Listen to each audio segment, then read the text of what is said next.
Morning, Mr. Shard. Good morning, good morning. How are you? I'm wonderful. It's almost fall break, so excited. Exactly. Amen. Right. Me too. One more day, Mr. Shard. One more day. We'll be here until tomorrow, right? That's right. Okay. So, I had observation with you yesterday actually, and that was from 10 to 10:25, and there's about 18 students in the classroom.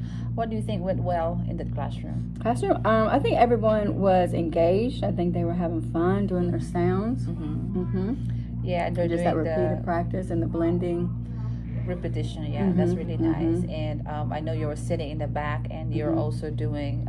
You put, or like who was the child that you Mason. Yeah, so you pull them behind, and then you will sit beside you, and you were doing the blending. Yeah, gotta thing, blend. like so, and that helps them read. So how are they reading? Are they reading now, or are they producing the sounds? Yeah, we're working on just being able to blend those sounds. Sometimes we'll say, duh, taco.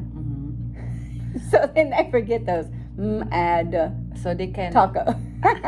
So when they put the words together, so yeah, but that's what you're saying. Repetition is Right. key for them. So it takes a lot Right. of patience, but you're showing that to your children. They'll get it. So the objective yesterday in Miss Shelton's classroom was I can say the sounds from this will have to d, so all these other sounds right here, and I can blend sounds. So pretty much they're able to do the first one, for the. They can say the sounds, but the blending, and then you say at and taco. So it's kind of like that second part. Right. They're not able to remember quite all the sounds yet. So we make up gestures. So like the they rub their tummy. To And they remember it better. So they're just again repetition with them, showing them the flashcards. Right. Like on these little things here. Right. Just showing it to them and get them to repeat the sound. Until it will be it's still Second on their nature. brain. They will remember that. Okay. So what are the things you could have done better? I know you're an inclusion teacher, and you're in the classroom with a regular education teacher. Right. What are the things that you could have done better in servicing your students in that classroom? I think it's always difficult, probably going into another teacher's space, and being involved without kind of taking over or knowing your place in the room, right. having your own space to pull your kids and work with them when you see them having difficulties. Right. So Ms. Shelton's awesome. We've been communicating on how better to handle that. Communication, Right. communication. Because like I can notice you both. You have that mutual understanding that I know you have your thing there, and I'm not overshadowing you. Right. But I am also doing my thing. Right. And you're saying about communication, so and they do have different needs. They have different needs than the other student. And what are the challenges that you feel in that classroom? Just again, like having my own space. Again, we've been talking, so we're working on rearranging the desks and pulling me a space over there. I brought a table from home, so we're working together From to home? yeah. We know those U shapes. I love the. I have a huge barn, so I got so much stuff in there I've collected throughout the years. But a U-shaped table, Right. Because it's easier to reach the kids right then and manipulate things. So she's working on providing me a space over there. Well, that's nice. And take note also that the challenges that you have, just having the table, and you have 2 kids in the classroom, right? And those other kids are also struggling. You can also have them, like, at least 2 or 2 more. Right. So when you maximize your time in helping, assisting those kids. One major challenge is our little friend. So Foster, so yeah, that'll be worked out soon. And motivating is your reinforcement and motivation. So like you're just bubbly. You just bring light to Aw. the kids, not just to I your. don't know, sometimes. Yeah, you do, and then I know you're firm, and you're able to regularly reinforce and reward students by giving anything that could motivate them to. Right.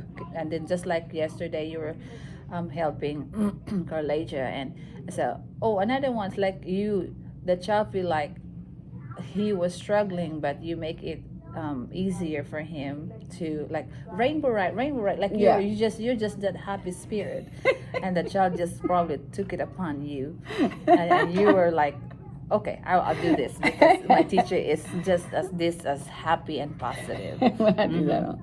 Yeah, but the standards and objectives, and I know that on the blending sounds, you're working on that. So that's gonna be your next step, working on the blending of sounds.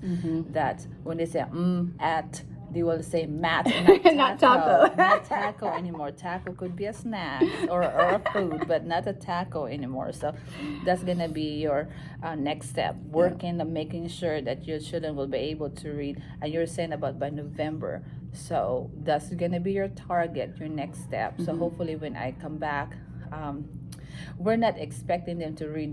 Like I know she was having, I think, 10 words. Yeah. But at least you have a target of how Right. many words you're targeting for Yeah. them to read. Mhm. Maybe 3 for Right. now. Mhm. And if they were able to read 3, hey, Yeah. you've done amazing. Yeah, once they learn how to, do that blending and not forget what the, forget where they were. Yeah. I think it's easier sometimes to just take 2 sounds. Ma, ma. Once they get that ma, and learn to draw out that, say a door, Right, yeah. and then put the ending sound on. Then maybe they won't forget that first sound. Yes, and so I was observing too that you were helping students with blending by using the arm blend, and you go around. And her room was different than the previous because she was doing individual, separate in the whole space. Right. So, and it's kind of hard also for you, but like what you were saying, you're going around, so Yeah. it's not a Yeah, problem. now my friends are kind of farther apart. Yeah. And but I got that U table, so I'll be able to hopefully bring them to me. So that's it. Yeah, we're working on the standards. So blending the sounds, that's your next step, and continue scaffolding or differentiating your lesson Right. or activity to help your students understand the objectives. Then gradually release. So it might take a while to gradually release the guiding, the modeling part. You did it. The guiding part, you're on that process, and the gradual release. That's gonna be our target goal. So Right. by the end of the school year, they'll be able to just automatically Exactly. read math by just simply looking at without the picture math. Right. Yeah. Maybe if Yeah. I put a taco on the picture, then they'll say Matt. That's gonna be harder. Taco, Matt. Yeah. So those are the things that I've observed when I went to your classroom. Is there anything else you want to add, or any concerns or something? I don't think so. Yeah. I don't Just think so. like I think you you've pretty done. much covered it all. Okay. So I think Mr. we're doing Shard, well. I'm gonna go observe you next week. Okay. Oh no, not next week. After. Oh yeah, no. Yeah, you can. Yes, ma'am. Okay. So thank you so much, Mr. Shard. Thank you, and Dr. we've P, signed for this right here. always Okay. for Yes, ma'am. your wonderful Okay. input. So helpful.